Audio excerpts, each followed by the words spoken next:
नमस्कार बच्चों। आज हम लोग 10वीं की हिंदी की लोकभारती की किताब में से पहली इकाई और उसमें से 5वां पाठ गोवा जैसा मैंने देखा, इस यात्रा वर्णन का अभ्यास करेंगे। इस पाठ के लेखक विनय शर्मा जी है।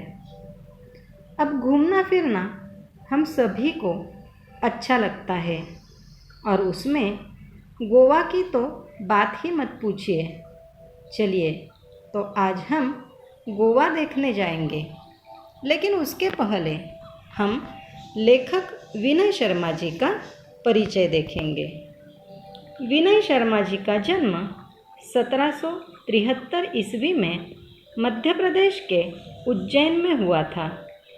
विनय शर्मा जी का अधिकांश लेखन उनके अनुभवों पर ही आधारित है, अर्थात अपने जीवन में उन्होंने जो अनुभव लिए उन्हीं अनुभवों पर आधारित उन्होंने लेखन किया है। विनय शर्मा जी की रचनाएं पत्र पत्रिकाओं में नियमित रूप से छपती रहती है। यात्रा वृत्तांत यह विनय शर्मा जी की पसंदीदा विधा है। साथ ही आपने ललित निबंध तथा व्यंग निबंध भी लिखे हैं। अब हम लोग देखेंगे विनय शर्मा जी की कृतियाँ। पहली कृति है आनंद का उद्गम अमरकंटक, यह ललित निबंध है। चित्र की परीक्षा, यह व्यंग्यात्मक लेखन है। अमरनाथ यात्रा प्रकृति के बीच, कोयम्बतूर में कुछ दिन, ये यात्रा वृत्तांत है। अब हम लोग देखेंगे प्रस्तुत गोवा जैसा मैंने देखा, इस पाठ का क्या विषय है। तो यह यात्रा वर्णन है और इस यात्रा वर्णन के माध्यम से लेखक ने गोवा के सुंदर समुद्री किनारों, वहाँ की जीवन शैली, त्योहारों आदि का बड़ा ही मनोरम वर्णन किया है। चलो तो बच्चों, अब हम इस पाठ की शुरुआत करेंगे। गोवा नाम सुनते ही हम सब के मन में एक उत्साह तरंगायित हो उठता है। क्यों? तो गोवा की जो प्रकृति है, गोवा की जो आबो हवा है, अर्थात वहाँ का जल और पानी तथा यहाँ की जो जीवन शैली है, इन सभी के कारण हम अपने आप वहाँ आकर्षित होते हैं। देश के, यदि भारत का नक्शा देखा जाए तो हमारे भारत देश के एक छोटे से कोने में स्थित यह राज्य है और राज्य भी बिल्कुल छोटा है, किंतु प्रत्येक पर्यटक एक न एक बार इस गोवा को देखना ही चाहता है। यही कारण है कि लेखक भी अपने परिवार के साथ इंदौर से गोवा जा पहुँचे। वहाँ उनके जो साढ़ू भाई है, अब साढ़ू भाई का अर्थ है लेखक की जो बीवी है उसकी बहन के पति, तो साढ़ू भाई भी खंडवा जंक्शन में खड़े थे। वहाँ से वे सहपरिवार अर्थात पूरे परिवार के साथ हमारी ट्रेन में शामिल हो गए। अब हम लोग गोवा पहुँच चुके। कब? तो लेखक 23 नवंबर को उनकी जो गोवा एक्सप्रेस थी वह मडगांव में सुबह के उजास में पहुंच चुकी। उजास का अर्थ है सुबह का प्रकाश। तो लेखक मडगांव स्टेशन पर पहुंचे। वहां पर पहले ही एक टैक्सी उन्होंने जो बुक की थी वह रेलवे स्टेशन के बाहर खड़ी थी और लेखक का ध्यान आकर्षित करने के लिए हॉर्न बजा रही थी। तो हम लोग उस टैक्सी में फटाफट बैठ गए। अब टैक्सी एक पतली सी सड़क यानी छोटी सी सड़क से भागने लगी। शीतल हवा के झोंके वहाँ मेरा मन प्रसन्न कर रहे थे और उन शीतल हवा के झोंकों के कारण लेखक की सारी थकान मिट जाती है। अब लेखक पर्यटन का आनंद लेते हैं। जब हमारे जीवन में कुछ समस्याएं निर्माण हो जाती है तो उनसे निजात पाने के लिए अर्थात उनसे छुटकारा पाने के लिए सबसे अच्छा तरीका है कहीं ना कहीं पर्यटन के लिए जाए। बदलते हुए वातावरण के कारण हमारा सारा वह जो समस्या है उस समस्या से हम कुछ क्षणों के लिए मुक्ति पाते हैं और मन तरोताज़ा हो जाता है तथा शरीर को भी कुछ समय के लिए विश्रांति मिलती है। कुछ देर बाद लेखक की जो टैक्सी है, जिस टैक्सी को उन्होंने बुक किया था, वह मडगांव से 5 किलोमीटर दूर दक्षिण स्थित कस्बा बेनालियम के एक रिसॉर्ट में आकर रुक गई। यह रिसॉर्ट भी लेखक ने पहले ही बुक किया था। रिसॉर्ट यानी बड़ा सा होटल। तो यहाँ पर हमने कुछ औपचारिक खानापूर्ति पूरी की, अर्थात औपचारिक जो जानकारी होती है वह दी और फिर लेखक क्या करते हैं, अपने अपने कमरे में आराम करने के इरादे से चले जाते हैं। रिसॉर्ट बड़ा ही सुंदर था। इससे पहले कि हम लोग कमरों से बाहर निकले, लेखक कहते हैं कि मैं आपको कुछ गोवा की खास बातें बताना चाहता हूँ। लेखक कहते हैं कि गोवा 2 राज्यों में बटा हुआ है। पहला है दक्षिण गोवा जिला तथा दूसरा है उत्तर गोवा जिला। गोवा की राजधानी है पणजी, जो कि मांडवी नदी के किनारे पर बसी है। यह नदी काफ़ी बड़ी है और इस नदी की विशेषता है कि इसमें वर्ष भर पानी रहता है। फिर भी समुद्री इलाका होने के कारण यहाँ का जो मौसम है उसमें बहुत उमस तथा हवा में नमी बनी रहती है। शरीर बहुत चिपचिपाता है, लेकिन इतना नहीं चिपचिपाता जितना कि मुंबई का, क्योंकि यहाँ का जो क्षेत्र है वह हरितिमा से भरपूर है, अर्थात यहाँ पर हरियाली ही हरियाली है और यहाँ धूप भी तीखी होती है। इसलिए मुंबई जितनी चिपचिपाहट यहाँ नहीं होती है। अब गोवा में आकर्षित करने वाले कौन कौन से ठिकान हैं? तो गोवा तो वैसे ही वहाँ के खूबसूरत रेतीले तट, महंगे होटल तथा वहाँ की खास जीवन शैली के कारण प्रसिद्ध है और इसके बावजूद वहाँ की एक विशेष ऐसी सांस्कृतिक विरासत भी है।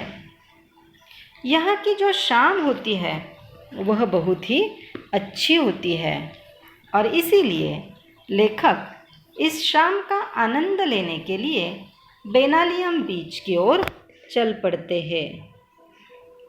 अब बेनालियम बीच कैसा है? तो बहुत ही खूबसूरत और शांत जगह वाला है यह बेनालियम बीच। दिन भर की लेखक की जो सारी थकान थी, जो उमस भरी गर्मी थी, वह शाम को बीच पर जाने से बड़ा अच्छा लग रहा था। रिसोर्ट से बीच की दूरी 1 किलोमीटर की ही थी, लेकिन फिर भी जल्दी जल्दी चलने के बाद यह दूरी तय ही नहीं हो पा रही थी।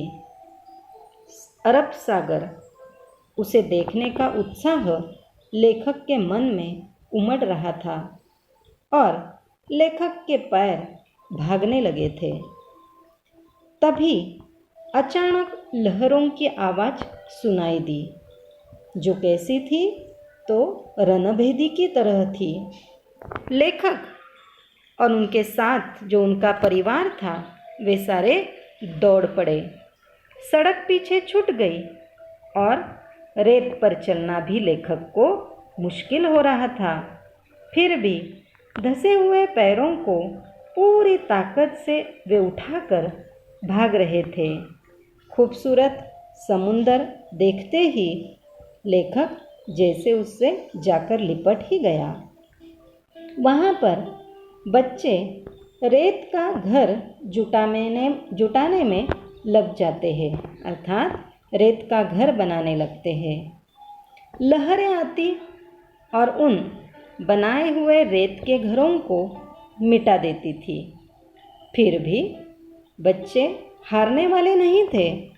वे लहर जाते ही फिर से नया घर बनाने में जुट जाते थे। यही क्रम लगातार चलता रहा। बच्चों के इस घर बनाने, टूटने और फिर से बनाने में मैंने क्या सीखा, तो लेखक बताते हैं कि जीवन में हमेशा आशावादी होना चाहिए। जब हम आशावादी होते हैं तो कोई भी काम असंभव नहीं होता है। फिर धीरे धीरे शाम गहरी होने लगी और हम किनारे पर बैठ गए, मानो हर लहर कह रही हो कि बनने के बाद मिटना यह नियति है और यही जीवन का सत्य है। यहाँ पर लेखक ने अत्यंत महत्वपूर्ण बात कही है कि हर मनुष्य के जीवन में, चाहे वह मनुष्य हो या कोई वस्तु हो, लहर से हम क्या सीखते हैं कि जो भी इस जीवन में बनता है वह बनने के बाद मिटता ही है। यह क्या है? नियति है और यही जीवन का सत्य है। यहाँ पर अब इस बीच पर बैठने के बाद लेखक कुछ मज़ेदार दृश्य देखते हैं। लहरों की आवाज़ के बीच पक्षियों की टी टी की आवाज़ सबका ध्यान अपनी ओर खींच लेते हैं। अब ये जो पक्षी है, लहरों के साथ जो मछलियाँ बहकर आई है, उनका शिकार करने के लिए किनारों पर ही मंडराते रहते हैं। लेकिन जब हवा तेज होती है और एक ही दिशा में पक्षी जब सीधा नहीं उड़ पाते तो आराम करने के लिए किनारे पर बैठ जाते हैं। यहाँ बैठे कुछ कुत्ते इसी बात का इंतज़ार करते हैं। किस बात का? कि पक्षी कब किनारे पर बैठ जाए। तो कुत्ते जैसे ही पक्षी किनारे पर बैठ जाते हैं, मौका मिलते ही इन पर झड़प पड़ते हैं, झपट पड़ते हैं। लेकिन कुत्तों के हाथ में सफलता बहुत ही कम ही आती है। पक्षियों का बैठना, कुत्तों का दौड़ना, पक्षियों का फिर से टी टी कर उड़ जाना, यह सारा दृश्य जो है वहाँ पर घूमने के लिए आए हुए जो लोग हैं, अर्थात सैलानी, उनके लिए बहुत ही मनोरंजक होता है। इधर जैसे ही सूर्य देवता ने विदा ली, अर्थात शाम होने को आई, तो आकाश में चंद्रमा ने अपना स्थान ले लिया। चंद्रमा की चांदनी में नहाकर अब समुद्र का एक नया ही चेहरा सामने आया। दिन भर बहुत ही सुंदर लगने वाला वह समुद्र शाम को अत्यंत स्याह और भयावह दिखने लगा। अगले दिन हम बस से गोवा घूमने की योजना बनाते हैं। वैसे गोवा में घूमने के लिए बाइक किराए पर मिलती है, लेकिन लेखक के साथ उनका परिवार था। बाइक पर घूमने का मज़ा बहुत अलग ही होता है, लेकिन परिवार होने के कारण लेखक बस से जाना योग्य समझते हैं और यहाँ सी फूड अधिक होने के कारण शाकाहारी पर्यटकों को सुस्वादु भोजन की समस्या से भी दो चार होना पड़ता है। अर्थात सी फूड वहाँ ज़्यादा होने के कारण शाकाहारी भोजन मिलना बहुत मुश्किल होता है। काफ़ी भटकने के बाद कभी अच्छा भोजन मिल भी गया तो समझो किस्मत, लेकिन जेब तो ढीली ही हो गई। अर्थात उस शाकाहारी भोजन के लिए ज़्यादा पैसे देने पड़ते हैं। यह समस्या लेखक को पहले से पता थी, इसलिए लेखक और उनके साढ़ू भाई जिस रिसॉर्ट में रुके थे वहीं पर जो किचन था वहीं पर भोजन करते थे। सबसे पहले लेखक अंजुना बीच पहुँचे। गोवा में छोटे बड़े करीब 40 बीच है, लेकिन प्रमुख 7 से 8 है। अंजुना बीच कैसा है? तो नीले पानी वाला अंजुना बीच है। उसी के साथ पथरीला भी बहुत है और वह बहुत खूबसूरत है। इसके एक ओर लंबी सी पहाड़ी है जहाँ से बीच का मनोरम दृश्य दिखाई देता है। समुद्र तक जाने के लिए थोड़ा सा नीचे उतरना पड़ता है। नीला पानी काले पत्थरों पर जब जाता है तो पछाड़ खाता रहता है, अर्थात पीछे आता है।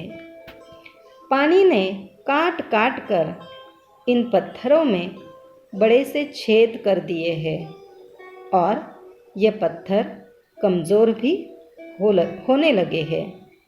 साथ ही समुद्र के काफ़ी पीछे हट जाने से कई पत्थरों के बीच पानी भर जाता है।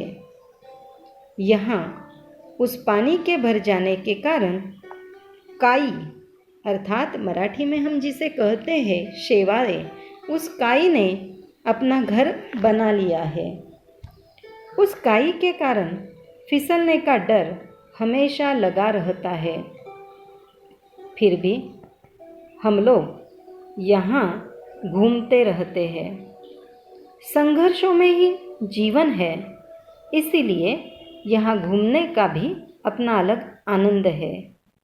यहाँ युवाओं का दल अपनी मस्ती में मग्न रहता है, लेकिन परिवार के साथ जो लोग आए हुए हैं वे अपने बच्चों को खतरों से सावध रहने की सूचनाएं देते हैं और युवा वहाँ पर समुद्र के पानी का आनंद उठाते हैं।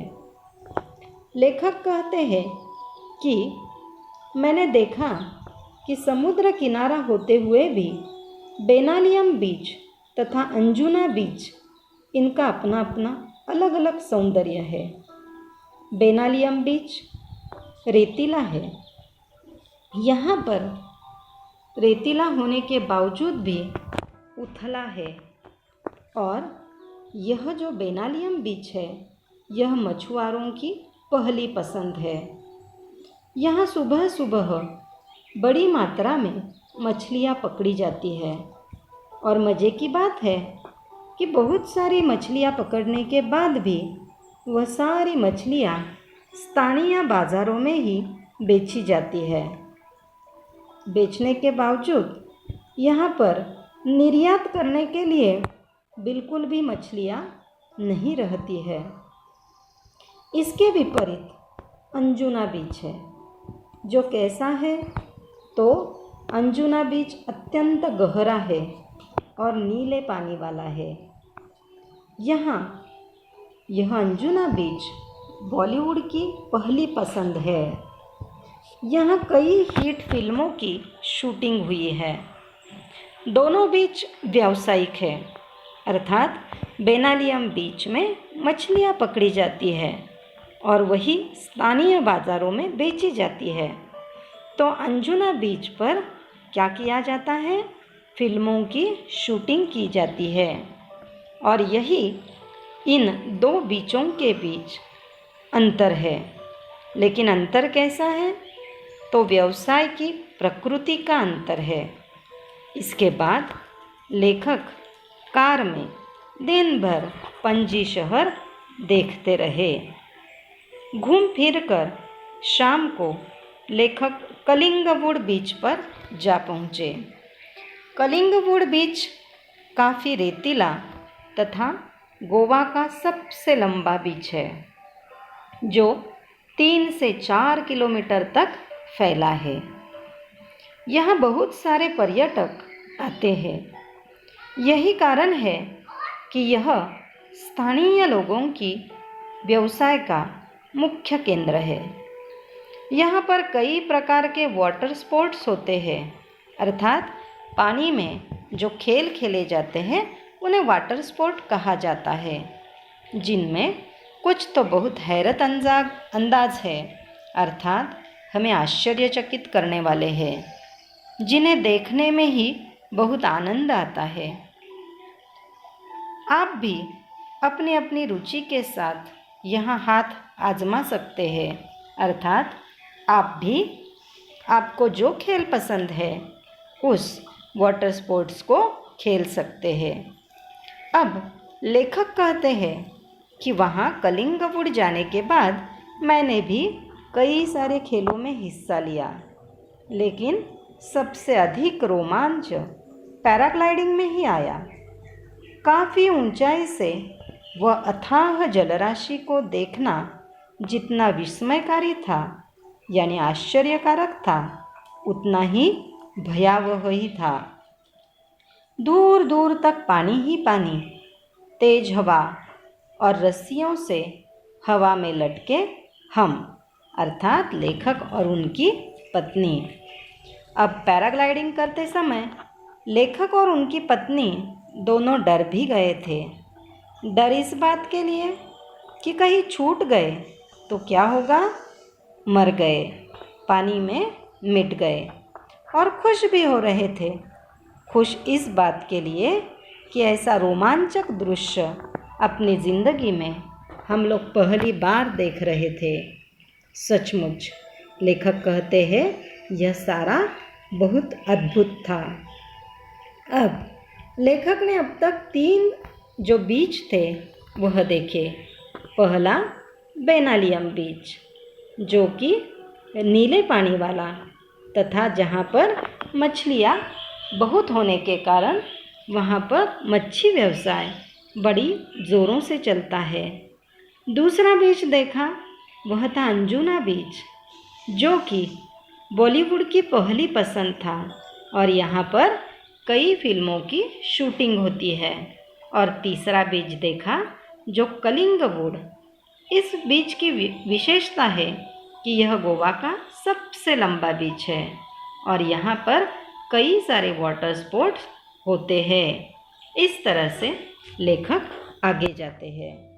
लेखक कहते हैं यहाँ पर 4-6 दिन रहने के बाद भी हमारी एक दिनचर्या रही, अर्थात दिन भर क्या करना है यह निश्चित था। सुबह जल्दी उठना, फटाफट नाश्ता करना और दिन भर घूम फिर कर थक कर जब हम शाम को अपने रिसॉर्ट में आते तो थकान मिटाने के लिए पूल में, अर्थात स्विमिंग पूल में तैरते थे। एक दिन कोलवा बीच पर हमने, अर्थात लेखक ने, बोटिंग का आनंद भी लिया। अब कोलवा बीच में लेखक ने डॉल्फिन की मछलियाँ देखी।